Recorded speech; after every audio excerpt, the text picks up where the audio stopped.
할렐루야. 하나님께 예배하신 여러분들을 나사렛 예수 이름으로 환영합니다.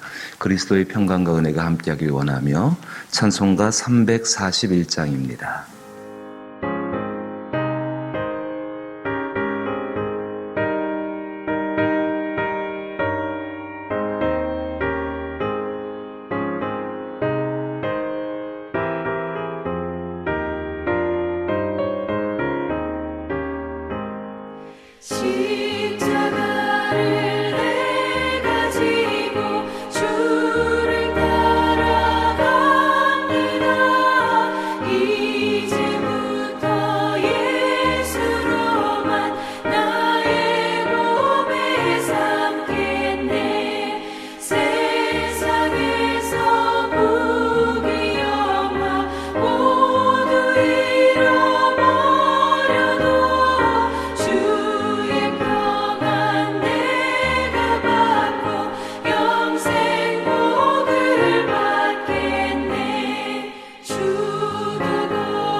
아버지 하나님, 이 시간도 저희가 나사렛 예수의 이름을 붙들고 주께 도움을 구합니다.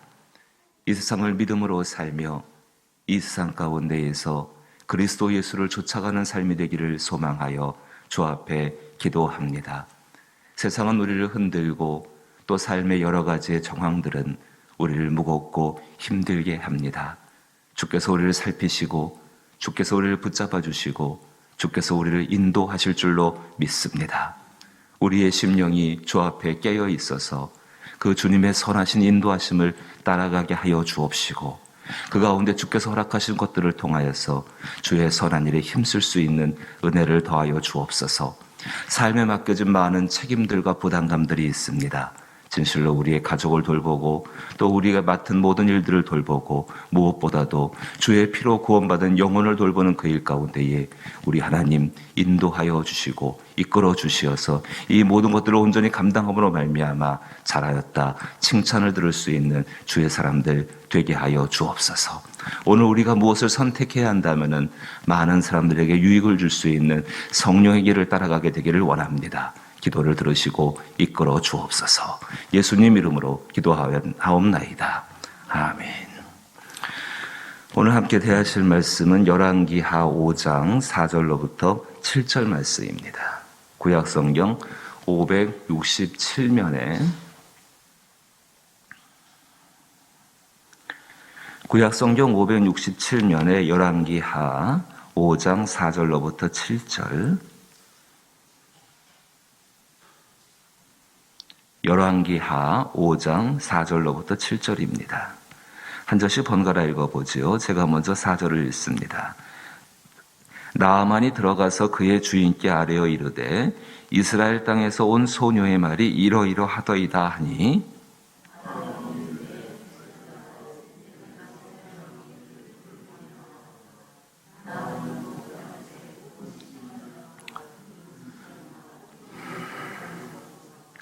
이스라엘 왕에게 그 글을 전하니 일러스되 내가 내 신하 나아만을 당신에게 보내오니 이 글이 당신에게 이르거든 당신은 그의 나병을 고쳐주소서 하였더라. 이스라엘 왕이 그 글을 읽고 자기 옷을 찢으며 이르되 내가 사람을 죽이고 살리는 하나님이냐 그가 어찌하여 사람을 내게로 보내 그의 나병을 고치려 하느냐 너희는 깊이 생각하고 저 왕이 틈을 타서 나와 더불어 시비하려 함이라 한 줄 알라 하니라. 아멘. 주 예수께서 제자도에서 이 제자도를 이야기하셨습니다. 제자도라고 한다면은 하나님 사람으로서 예수님의 사람으로서 예수님을 따라가는 방법들, 조금 더 그것을 크게 이야기한다 한다면은 성경 가운데에서 하나님을 따라가는 하나님 백성들이 어떻게 삶을 살아야 할지, 또 우리 가운데 계시는 보혜사를 생각하면서 이야기를 한다고 한다면은 어떻게 하면은 성령의 인도하심을 따라 살아갈 수 있을지에 대해서 말씀을 하는 것입니다. 그 제자도 가운데 가장 중요한 핵심적인 원리는 누가복음 9장 23절 가운데서 말씀하신 것처럼 아무든지 나를 따라오려거든 자기를 부인하고 날마다 제 십자가를 지고 나를 따를 것이니라 라고 말씀하셨습니다. 아무든지 나를 따라오려거든 자기를 부인하고 날마다 제 십자가를 지고 나를 따를 것이라고 말씀하셨는데 그 말씀 가운데에서 예수님의 뒤를 따라가는 것이지요. 이게 참 중요합니다. 우리가 따라가는 사람, 우리가 바라보고 쫓아가는 사람이 누군가? 이게 예수님이십니다. 그럼 그 예수님의 길을 우리 솔직히 한번 생각해 보십시다. 내 힘으로 걸어갈 수가 있는가? 걸어갈 수 있을 것 같지만은 걸어가지를 못합니다. 그게 현실입니다. 예수님의 뒤를 따라오자 할 때 예수님이 어떻게 말씀하셨는가? 자기를 부인하고 특별히 날마다 제 십자가를 지고 나를 따를 것이니라. 그 제 십자가라는 단어를 오늘 본문을 비추어서 생각을 해보기를 원하는 것입니다. 그 자기의 십자가, 자기가 날마다 감당할 십자가 무엇인가? 우리 삶 가운데는 부담으로 다가오는 일일 수밖에 없습니다. 부담은 무엇인가? 우리 가운데에 어떤 것에 대해서 의무와 책임을 요구하는 바로 그 일에 해당하게 되어집니다. 어떤 일에 대해서 의무와 책임을 요구하는 것. 이제 본문으로 돌아가 보십시다. 4절 말씀 가운데 나아만이 들어가서 그의 주인께 아뢰어 이르되 이스라엘 땅에서 온 소녀의 말이 이러이러하나이다. 지금 아람 나라의 군대 장관, 그 나라의 최고 권력자입니다. 그 최고 권력자가 자기의 왕한테 나가서 이야기하는데 내가 이런 말을 할 수 있는 근거가 무엇입니까? 정말로 우리가 포로로 잡혀온 작은 소녀, 그 2절 말씀 보니까는 어린 소녀 하나를 사로잡았다 이야기하는데 전쟁 중에 가서 강제로 끌고 온 그 아무 힘도 없고 말의 권위도 없고 아무것도 아닌 그 여인 하나, 그 조그만 소녀 하나, 그 소녀 하나가 자기의 나라에 가게 되면은 선지자가 있고 그 선지자 앞에 있으면은 당신이 참 이 병으로부터 나병이지요. 그 나병, 죽을 수밖에 없는 병입니다. 가장 심각한 문제입니다. 그 심각한 문제를 해결받을 수 있을 것입니다. 그거를 근거로 가지고 지금 왕이 나가서 이것도 그 나라의 최고 권력자가 그 왕에게 이렇게 요청하는 것입니다. 도저히 이해가 되지 않고 아람 왕의 입장에 봐서도 아니 어떻게 너의 병에 치료받는 것의 근거가 유명한 의사도 아니고 우리나라에 뭐 특별한 사람도 아니고 그거에 경험이 많은 사람도 아니고 어떻게 포로로 잡혀온 어린 소녀 하나 이야기를 듣고 네가 그렇게 행동할 수 있는가라고 이야기를 할 수 있을 것입니다. 그런데 이 소녀가 전해준 이야기는 나아만에게 복음이 되어졌습니다. 이 나아만은 그 이야기에 대해서 자기의 모든 기대를 걸게 되어집니다. 바로 그거에 대해서 이 능력이, 복음의 능력이 이 나아만 가운데 역사하시는 것이죠. 복음의 역사는 성령만이 우리 가운데 일으킬 수가 있는 것입니다. 그러자 어떤 일이 벌어집니까? 5절 말씀 보니까 아람 왕입니다. 참 조심하실 것이 이 아람 왕이 누군가? 하나님을 전혀 알지 못하는 사람입니다. 그리고 하나님 나라를 공격하는 사람이고 이스라엘 갖다가 멸망시키려는 정말 적입니다. 그런데 이 아람 왕조차도 아람 왕이 이르되 갈지어다. 5절에 아람 왕이 이르되 갈지어다. 이제 내가 이스라엘 왕의 글을 보내리라 하더라. 아람 왕이 그 일에 동의를 해주고 있습니다. 어떤 일이 벌어지고 있는 것일까요? 자기의 신하를 사랑하는 그 마음, 자기 나라의 이 국방장관 최고 권력자가 지금 병 때문에 죽으면 안 되니까 뭐 여러 가지 일이 있겠지만은 어쨌든 간에 동의를 해주고 있습니다. 나아만이 곧 떠날 새 은 10달란트와 금 6,000개와 의복 10벌을 가져가서 액수로 지금 환산한다면 대단히 큰 액수일 것입니다. 근데 그것을 가져가서 6절에 이스라엘 왕에게 그 글을 전하니 일렀으되 내가 내 신하 나아만을 당신에게 보내오니 이 글이 당신에게 이르거든 당신은 그의 나병을 고쳐소서 하였더라고 이야기합니다. 당연하죠. 아람 왕이 글을 쓸 때에 아람 왕은 하나님을 알지 못하는 사람입니다. 그런데 이 나아만이 한 이야기가 그 잡혀온 소녀 하나가 정말로 우리나라에 가게 되면 선지자가 있고 그 선지자 앞에 당신이 서게 되면은 참 좋겠다, 치료받을 수 있겠다라는 이야기 했으니까는 그럼 그것은 누구한테 속해 있는가? 당신 이스라엘 왕한테 속해 있으니까는 당신께서 지금 내 신하를 고쳐주옵소서. 이 외교적인 측면에서 본다고 할 때요, 지금 아람이라는 나라와 이스라엘이 대립하고 있지 않습니까? 전쟁 중입니다. 이 전쟁 중인 상황 가운데에서 이 아람 왕이 이 정도의 일을 할 수 있다 한다면은 이 굉장한 결단을 한 것이고 굉장히 낮춘 것이고 굉장히 정말 자기 신하에 대해서 책임과 의무를 다하고 있는 모습이죠. 근데 정작 이제 우리가 주의해서 볼 것은 무엇이냐면은 7절에 나오는 이스라엘의 왕의 태도입니다. 7절에 나오는 이스라엘의 왕의 태도. 자, 한번 제가 다시 한번 읽어봅니다. 이스라엘 왕이 그 글을 읽고 자기 옷을 찢으며 이르되 내가 사람을 죽이고 살리는 하나님이냐? 그가 어찌하여 사람을 내게로 보내 그의 나병을 고치라 하느냐? 너희는 깊이 생각하고 저 왕이 틈을 타서 나와 더불어 시비하려 함인 줄 알라 하니라. 적어도 이스라엘 왕이라고 한다면 하나님께 속해 있는 사람이죠. 하나님의 마음을 다 알지 못한다 할지라도 하나님의 선한 것들을 생각할 수 있고 그 하나님의 마음 가운데 그래도 뭔가 붙들려서 하나님 편을 생각하는 것이 이 왕의 영적인 책임이고 또 왕으로서의 어떤 의무가 되게 될 것입니다. 근데 7절 말씀 보니까 이 아람 왕, 이 이스라엘 왕, 아람 왕이 전해준 그 이야기가 먼저 마음 가운데에 부담으로 찾아오게 되어지는 것입니다. 참 슬픈 이야기 한 가지가 내가 사람을 죽이고 살리는 하나님이냐. 맞는 것 같죠? 어떻게 우리가 사람을 죽이고 살릴 수 있겠습니까? 근데 잊어버린 거 한 가지 있죠.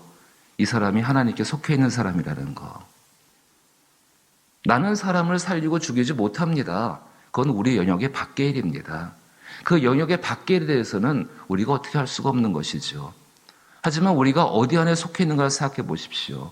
항상 우리 마음 안에 있는 교만은 무엇이냐면은 하나님이 계십니다. 그리고 내가 하나님과 뭔가 같이 뭐를 할 수 있다라고 생각하는 사람이 될 때에 그 오만과 교만이 우리의 길을 결코 복되지 못하게 합니다. 하나님은 계십니다. 참 중요한 것, 우리가 하나님 안에 속해 있음을 언제나 기억하시고 믿으시기를 원합니다. 이 말이 맞지요. 나는 그렇게 사람을 죽이고 살릴 수 있는 사람이 아닙니다. 그러나 나의 하나님은 그분의 뜻대로 이 일을 하실 것입니다. 특별히 간절한 기대와 소망을 가지고 나왔습니다. 지금 전쟁이 문제가 아닙니다. 한 사람이 나와서 정말로 간절한 기대와 소망을 가지고서 주 앞에 구원을 받기를 원하고 생명을 얻기를 원할 때에 하나님은 결코 그것을 거절하지 않으시는 그 자비와 공의와 긍휼의 하나님인 것을 이 왕은 이미 알고 있는 사람입니다. 근데 그 사람 마음 가운데 한 가지 생각이 있는 것이죠. 부담감. 내가 그것을 해야 한다는 부담감. 우리가 이것을 회개할 때에 우리 안에서 할 수 없는 일들을 진실로 능력 주시는 자 안에서 능치 못할 일이 없다라는 그 말씀을 이뤄가실 줄로 믿는 것입니다. 가만히 한번 생각해 보십시오. 우리 신앙이 지금 어쩌면은 자기가 좋아하는 일에 대해서는 기꺼이 함께 무엇인가 돈도 내놓고 시간도 내놓고 모두 하고 내가 좋아하는 사람과 뭐를 하고자 할 때는 기꺼이 뭔가를 하고자 하는데요. 그때는 그것이 부담이 되지 않고 뭐 의무도 되지 않지만은 내가 좋지 않은 사람, 내가 원하지 않는 일, 정말 하지만 그 일을 해야 되는 그 일, 마땅히 해야 되는 그 일에 대해서는 누구든지 부담을 지지 않으려는 것이 현대 신앙의 태도 아니겠습니까? 그 신앙의 태도가 지금만 있는 것이 아니라 이미 몇천 년 전에 구약시대 가운데도 여기도 있었고, 이 이스라엘 왕 결코 그 모습을 정말로 보이지를 못하고 있는 것입니다. 날마다 제 십자가를 지고 오늘 우리의 삶 가운데에 부담스럽고 힘들고 책임을 감당하는 어떤 일들이 있을 것입니다. 그 일들을 감당하는 것이 때로 무겁고 괴로울 때가 있을 것입니다. 하지만 그것을 감사함으로, 정말 내가 속해 있는 곳이 하나님 아니고 내가 지금 나를 인도하시는 분이, 내가 따라가고자 의지를 갖고 따라가지만은 결국은 나를 이끄시는 분이 나의 주 예수 그리스도인 것을 믿으며 그 뒤 안에서 마땅히 감당할 것들을 감당하고자 할 때, 그것에 대한 의무를 다하고자 할 때 하나님은 그 일 가운데에서 복을 베풀어 주신다는 것입니다. 너무 엄청나게 생각하지 마십시오. 한 가정에서 아버지로서 어떤 일을 감당할 의무와 책임이 있을 것입니다. 당신이 그리스도 안에 있고 내가 예수를 따라가는 사랑을 한다면은 그 부담감 때문에 눌리지 마십시오. 결코 그것은 하나님이 원하시는 것이 아닙니다. 그 안에서 정말 하나님이 이 감당할 수 있는 힘을 내게 주옵소서. 감당할 때 아버지로서 감당할 수 있는 것들, 아내로서 감당하고 어머니로서 감당해야 될 일들이 있을 것입니다. 부담감이고 어려울 것입니다. 그 일 가운데 그것에 눌리지 마십시오. 나와 하나님이 동등되게 손잡고 악수하여서 동역하는 그런 것이 아니라 이 모든 것이 하나님 안에 속해 있기 때문에 이 이스라엘 왕이 갖고 있는 마음을 버려버리게 되어지고 그 안에 순종하자 한다면은 하나님께서 오늘 아내로서 혹은 어머니로서 감당할 모든 것들을 감당할 힘들을 주신다는 것입니다. 교회에서의 직분자들, 또 그리고 사회에서 어떤 책임을 맡고 있는 분들, 그 모든 것들 가운데에서 이 하나님의 은혜 가운데 정말 이 새벽에, 이 아침에 이 말씀을 통해서 결단하십시오. 당신이 하는 것이 아닙니다. 하나님이 하시는 것입니다. 내가 힘쓸 것은 내가 정말 그 일을 하겠다는 것이 아니라 내가 하나님 안에 머물러 있어서 모든 주권이, 모든 능력이, 모든 권세가 그분께 있음을 인정하고 그것을 따라갈 수 있는 믿음과 그 마음을 구하는 것이 오늘 우리 가운데 필요한 줄로 믿습니다. 하나님께서 이 나아만을 이렇게 인도하시는 것, 한 가지 과정을 통하여서 오늘 우리 가운데에 정말로 부담을 지기 싫어하는 크리스찬들, 교회에 대해서 또 그리고 맡은 바 선한 복음의 일에 대해서 부담을 지기 싫어하는 우리 크리스찬들에게 크게 경종을 울린다라고 생각합니다. 이 말씀을 듣고 다시금 주신 십자가를 감사함으로 감당하기를 원할 때에 하나님의 성령의 도우심이 함께하기를 주의 이름으로 축복합니다. 주기도문으로 예배 마칩니다. 하늘에 계신 우리 아버지여, 이름이 거룩히 여김을 받으시오며 나라 임하옵시며 뜻이 하늘에서 이룬 것 같이 땅에서도 이루어지이다.